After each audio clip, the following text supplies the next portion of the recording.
I'm going to talk about Frederick Froebel. Froebel was born in Germany. His mother passed away when he was only 9 months old.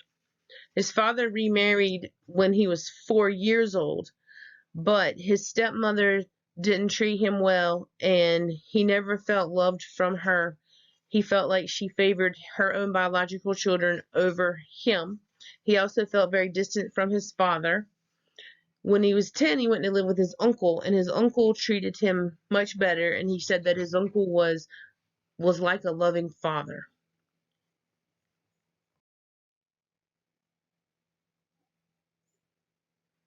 Froebel's philosophy of children is that they were like seeds of corn. They already had everything that they needed, but they needed to be planted in the dirt and watered and taken care of in order to grow into the adults that they were meant to become.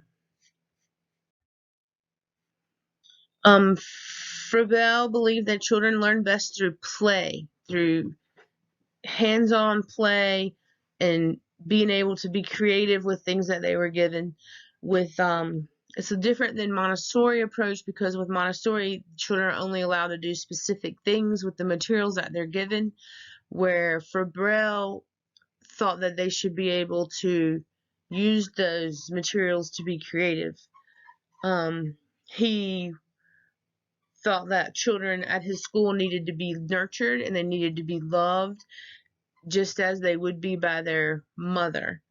So the fact that he was not loved when he was a child, in his opinion anyway, he turned that around in his school, and that was one of his main philosophies, was that the children would be loved.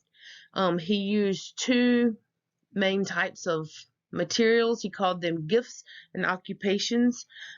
In this picture on the screen, you'll see some of the types of things that he used.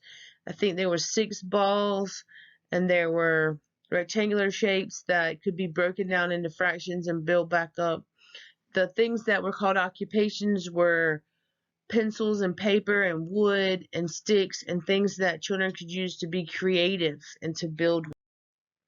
Froebel also used songs, games, finger plays to teach children concepts, since children love to sing and dance. He wrote a book. It's called Mothers, Songs, Games, and Stories. Through those songs, they would learn different concepts, social skills, and academic skills. He also had a circle in the middle of the room, and all the children would stand on the circle and hold hands, and they would all go to the same direction, and then they would turn around and go back the other direction. And that was one way that he taught unity within the group.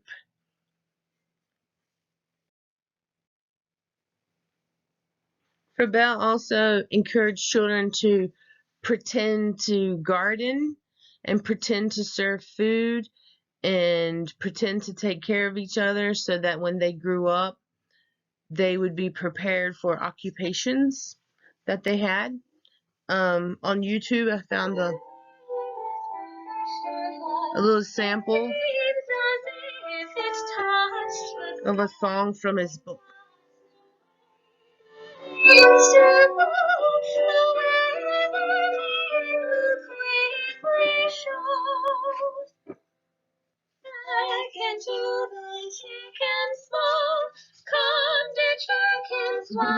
Okay, thank you for listening.